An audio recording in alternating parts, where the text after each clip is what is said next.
Tim Thomas, Martin St. Louis, Steven Stamkos, and the list just goes on and on. So many great contenders this year.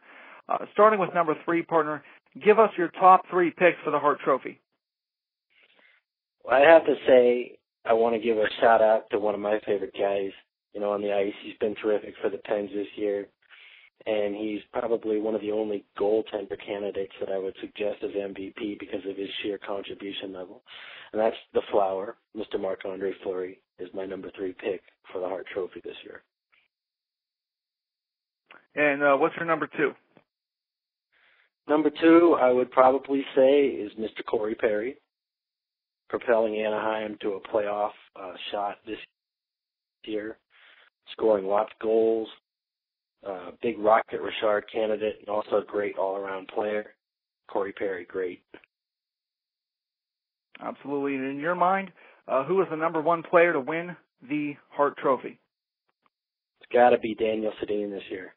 His brother Henrik won last year, and he's had a year that equals or surpasses the year that Henrik had last year. Even though Henrik managed to come out with a higher points total, I think Daniel's contribution this year is equally important. Absolutely. For my top 3, I've got number 3, a surprising pick kind of to most people, but Carey Price, simply surrounding the fact that he starts almost every single game for the Montreal Canadiens, and if he has an off night 9 times out of 10, the Canadiens won't win, although they have a great team, aside from him. Of course, they've been plagued with injuries this year, almost similar to the Penguins, but he's really showed poise this year and has really matured. You can see he's going to be a top performer for years to come. 72 games played, 38 wins, and .923 save percentage with a 2.35 goals against average.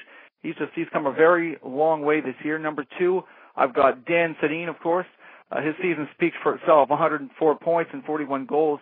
Of course, his team, the Vancouver Canucks, win the President's Trophy. His brother Henrik won it last year, and he's had a fantastic season.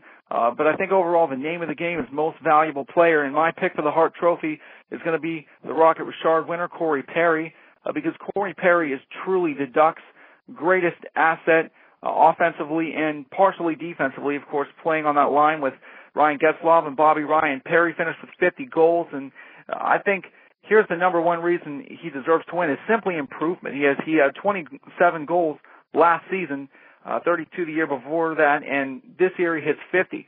I mean, it's an absolutely incredible jump. He's got great intangibles. He's not afraid to get to those dirty areas, and he's only 25. He's still improving. That's why I say for my number 1 pick was Corey Perry for the Hart Trophy, but certainly there's so many candidates here that have done so many great things this year. Before we go to our final break, do you have any honorable mentions, partner? I want to give a shout-out to Mr. Danny Bilesma, who's the number 1 contender for the Jack Adams Award for a coach this year. So I would like to give him a shout-out. Absolutely. I know that if it were up to me, I'd definitely vote for Dan Bilesma. Absolutely a really deserving candidate for that Jack Adams Award. I've got 2 honorable mentions of my own for the Hart Trophy. First of all, Jerome McGinley. He continues to produce offensively year in, year out. 42 goals for Ginla. He's a really great leader for that Calgary Flames team. Scored his 1,000th point this year. And Teemu Selanne finished 8th overall in scoring. He's 40 years old, still putting up incredible numbers, still scoring in the clutch when it counts, and he could be a very big contributor in that first round Anaheim-Nashville series. All right, folks, we're going to take our final break. When we return, game predictions for Game 1 and 2 of the Pens Bolt series. And we're not going to have time to take fan emails, so we apologize for that this week. We will certainly get to them next week. But we're going to wrap up our show. When we come back, stay tuned. Welcome back. Our Iceberg Hall of Fame inductee for the week is Ron Francis. A Pittsburgh Penguin legend, Ron Francis was with Pittsburgh for both the 91 and 92 Stanley Cup runs. Ron was traded to the Pens from the Hartford Whalers in 1991 in what is known as one of the all-time most lopsided trades. Of course, that would be for the Penguins. Francis had 27 playoff points in 1992, helping their team to the second consecutive Stanley Cup.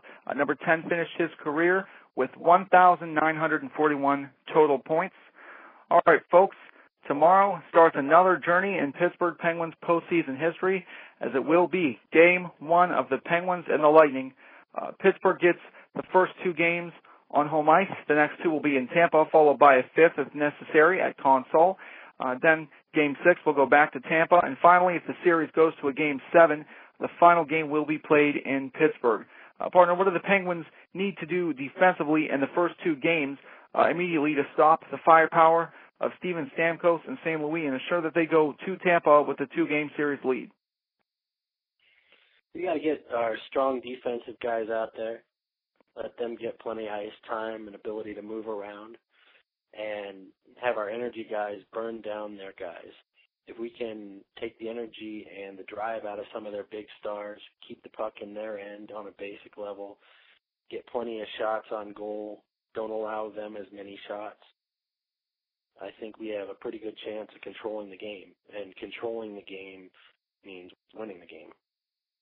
Absolutely. You know, one of those things I just wanted to add is I think that, the Penguins are somewhat, when you listen to media and listen to different hockey writers, are kind of written off with the injuries to Crosby and Malkin, but they have so much Stanley Cup playoff experience in that locker room. Brooks Orpik, of course, Chris Kunitz, Craig Adams, the 2-time Stanley Cup winner. And, of course, the Penguins are also one of the best NHL road teams. Partner, the press talked to Dan Bosma earlier today about, through all of the injuries and especially at center, Jordan Staal never changing his game. Even though he's been placed in a new role, do you expect him to play any differently in the playoffs as a leader for the team, especially when facing the offensive firepower of the Tampa Bay Lightning? I don't expect his play to be any different, but I expect to see more Staal ice time than you normally would. I expect him to get an additional 3 to 5 minutes of ice time in every game, so you're going to see a lot of Jordan Staal. Absolutely, and I think Jordan Staal is well used to the ice time by this point. He's gotten a ton of it this season, and we're looking forward to a great series that kicks off tomorrow night on Versus and Root Sports. The puck drops at 7 p.m., and that, again, will be on the Root Sports Network, 7 p.m., of course, being Eastern Time. Well, that's all the time we have here this week. We apologize again. Cut short. We can't get the fan emails in this week, but we will get to your emails next week, so definitely keep sending them in. Also, just a quick thank you to all our fans, as the Iceberg has just hit 2,100 fans on our Facebook page, over 10,000 on Twitter, hundreds of YouTube subscribers and views. Thank you all so much. It's been such a great season with you guys, and we definitely look forward to keep making shows. Craig, always a pleasure talking with you, and I'll catch you next week, same place, same time, next Tuesday night. Absolutely. You guys, take it easy. Get ready for a great playoff series. Thanks again from the Iceberg.